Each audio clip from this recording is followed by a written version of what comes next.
नमस्कार मित्रांनो. कसे आहात? आय होप तुम्ही मजेत असाल. तुम्ही हेच म्हणत असाल खूप दिवसानंतर दिसतोय, ब्लॉग नाही येते.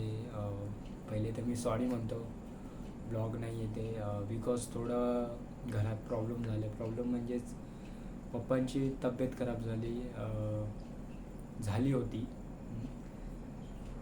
म्हणजेच ना काय झालेलं, मागे गणेश उत्सव होते ना, तेव्हा तेव्हा हां, सहाव्या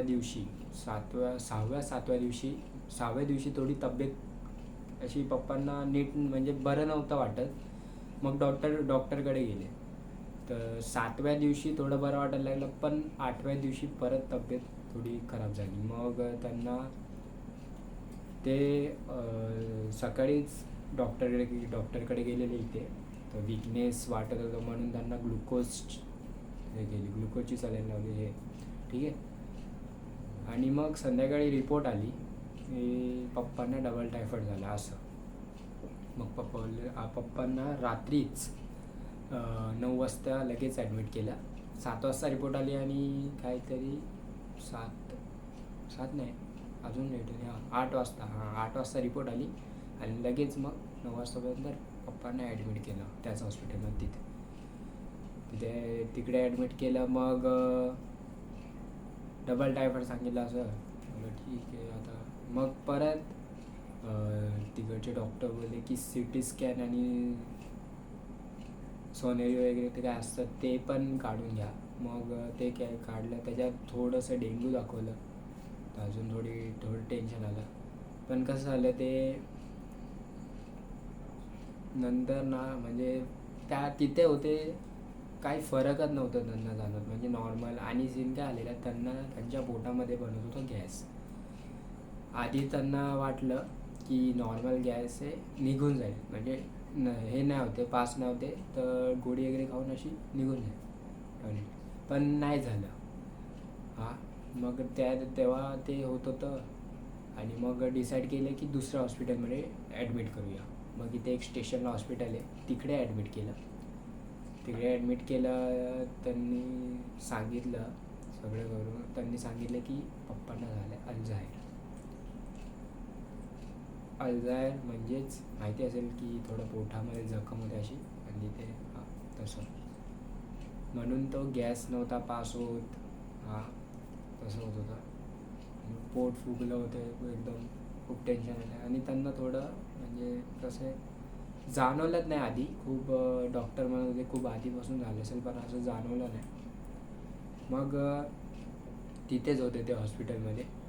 तिकडे काहीतरी 3 ते 4 दिवस हॉस्पिटलमध्ये होते. आणि 10 तारखेला तर आपण बाप्पांच्या विसर्जनाला गेलो होतो. पण कसं होतं, तेव्हा 10 तारखेला एवढं काही नव्हतं सिरियस. म्हणजेच इकडच्याच हॉस्पिटलला होते, पण एवढं नव्हतं सिरियस. पण नंतर खूप वाटायला लागलं. म्हणून आम्ही तिथे स्टेशनला ॲडमिट केलं.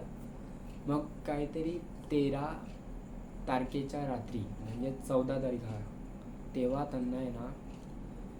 त्यांना सलाईन लावलेली इथे नाकात. हां, इथे लावलेली. म्हणजे ते कसं पाईप टाकलेला आणि ती म्हणजे घाण निघायला. आधी काय केलं, म्हणजे कसं झालं, आधी त्यांनी काय केलं, थोडं चिडपाड केलं आणि ते काढून दाखवलं आम्हाला अशी. हां, डब्बीमध्ये वाईट. मग त्यांना ती लॅबमध्ये पाठवलं ते. आणि मग त्या दिवशी 1 दिवस झालेला. त्याच्या दुसऱ्या दिवशी 14 तारखेच्या रात्री पप्पांना ते लावलेलं आत. तर त्याच्यानी म्हणजे अजून घाण निघायला पाहिजे. बिकॉज कसं होतं, ते हे केलेलंच, पण ना म्हणजे आता कसं ते लॅबमध्ये जाईल, ते टेस्टिंग होईल, त्याच्यानुसार भेटेल ना, ते रिपोर्ट येईल, त्याच्यावर मग कोणती औषध असर करेल तसं होतं. म्हणून औषध काही घेत नव्हते, फक्त थोडं एक पाण्यावरच होते. ते पाणी आणि एक थोडंसं बिस्किट असं खाल्लं त्याच्यावर होतं. मग ते त्यांना तसं केलेलं, लावलेलं, तर घाण निघायला लावलेलं, पण निघत होती हळूहळू. मग रात्री 12:30 वाजता, 14 तारखेच्या रात्री 12:30 वाजता पप्पांना थोडं श्वास घ्यायला त्रास व्हायला लागला. आम्ही घरी होतो, मी, मम्मी, आम्ही झोपलो होतो. भाऊ होता हॉस्पिटलमध्ये. भाऊने डायरेक्ट लगेच कॉल केला की पप्पांना श्वास घ्यायला त्रास होतो. पप्पांना लगेच ICUमध्ये ॲडमिट केलं. ICUमध्ये शिफ्ट केलं. मग मम्मी इथून गेली. मी थांबलेलो बिकॉज थोडं घरात कोणीतरी थांबलं पाहिजे म्हणून मी थांबलं.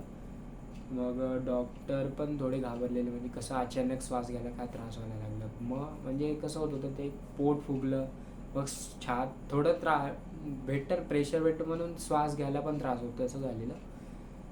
मग तसं झालं. मग लगेच भाऊने डिसाईड केलं की दुसऱ्या हॉस्पिटलमध्ये शिफ्ट करूया, म्हणजेच इथे कल्याणला फोर्टिस हॉस्पिटल, तिकडे शिफ्ट करू. तिकडे घेऊन गेले. तिथे रात्री 2 वाजता पोचले. तिकडे ॲडमिट केलं आधी इमर्जन्सी रूम, नंतर ICUमध्येच ॲडमिट केलं. त्यांनी पण सांगितलं हा आजार झालेला, ते हळूहळू कमी होत आहे. मग त्यांनी सगळं हे केलं आणि मग झालं फायनली ऑपरेशन. आता बरं आहे. यामुळे मी कसं झालं खरं तर, आधी मला एवढं म्हणजे भीती होती, टेन्शन असतात ते, पण कधी थोडं जास्त टेन्शन जेव्हा पप्पांना थोडं श्वास घ्यायला त्रास व्हायला लागला तेव्हा खूप टेन्शन आलं. म्हणून मी कधी 1 ते 2 वीक आपले ब्लॉग नव्हते येत. खरं तसं झालेलं. मला कधी इच्छाच नव्हती होत, पण बोललो कसं तुम्हाला पण माहिती पडलं पाहिजे म्हणून तसं. मग झालं आता किती 15 तारखेला 15, 14,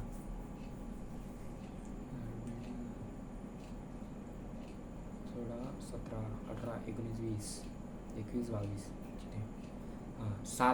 7 ते 8 दिवस पप्पा ICUमध्ये होते. आणि एक गुड न्यूज आहे, उद्या पप्पा जनरलमध्ये शिफ्ट होतील. एक बरं आलं, म्हणजे कसं आहे, झालं ते सगळं नॉर्मल. ऑपरेशन पण झाला सक्सेसफुली, एकदम ऑपरेशन झालं, बरं वाटलं एकदा. म्हणजे ते कसं असं असतं ना, आता माझ्यासोबतच नाही पण तुमच्यासोबत पण असतं. म्हणजे कसं ते एक घराला कोणी पण एक घराला एक व्यक्ती पण असा आजारी पडला असेल, पूर्ण घर सुनसान डायरेक्ट. म्हणजे घरचा जो माहोल असतो तो पूर्ण चेंज होऊन जातो, तसं आहे. म्हणून एकदम असं हे झालेलं सगळे. काही जेवण करायची इच्छा नाही होत होती, काहीच नाही. पण खरंच बरं झालं, एकदा ऑपरेशन झालं, बरं वाटलं. आता उद्या जनरलमध्ये शिफ्ट करतील आणि नंतर एक 1 ते 2 वीक, एक समजून घ्या की 1 मंथ तरी ठेवतील. आणि नंतर भेटला तर डिस्चार्ज भेटेल.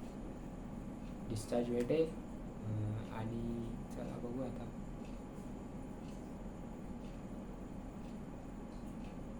मग आता आज मी थांबलो, ठीक आहे. पण उद्यापासून आपले डेली ब्लॉग स्टार्ट होतील. आणि आय थिंक आपण उद्या चाललो आहे. म्हणजे आता कसं उद्या आज झालं सगळं, टेन्शन गेलं. पण उद्या नॉर्मल आहे, तर उद्या नॉर्मल म्हणजे टेन्शन नाही आता. तर उद्या आपण चाललो आहे मूवी बघायला, छावा मूवी. चला ठीक आहे. आता किती वाजले? 10 वाजले. ठीक आहे. उद्यापासून डेली ब्लॉग स्टार्ट होतील. खरं तर मी चॅलेंज केलेला आणि मी चॅलेंज आय थिंक हारलो. जाऊ द्या, आता परत आपण हा चॅलेंज रिस्टार्ट करू. एक तुम्हाला माहितीच चॅलेंज गरजेचं नाही आहे, मेन काय सिच्युएशन आहे ती पाहावं लागते. म्हणून कसं आहे, आता बघू. परत चॅलेंज रिस्टार्ट करतो मी. आणि डेली ब्लॉग उद्यापासून स्टार्ट होतील. आता मी घरी एकटा आहे, काय मम्मी भाऊ तिकडे हॉस्पिटलला आहे. आता टेन्शन नाही म्हणजे ठीक आहे. मग चला, आय होप काय बोलू नाही शकत. आता जाऊ द्या, नॉर्मल. उद्यापासून डेली स्टार्ट आहे. चला मग, गुड नाईट. ठीक आहे.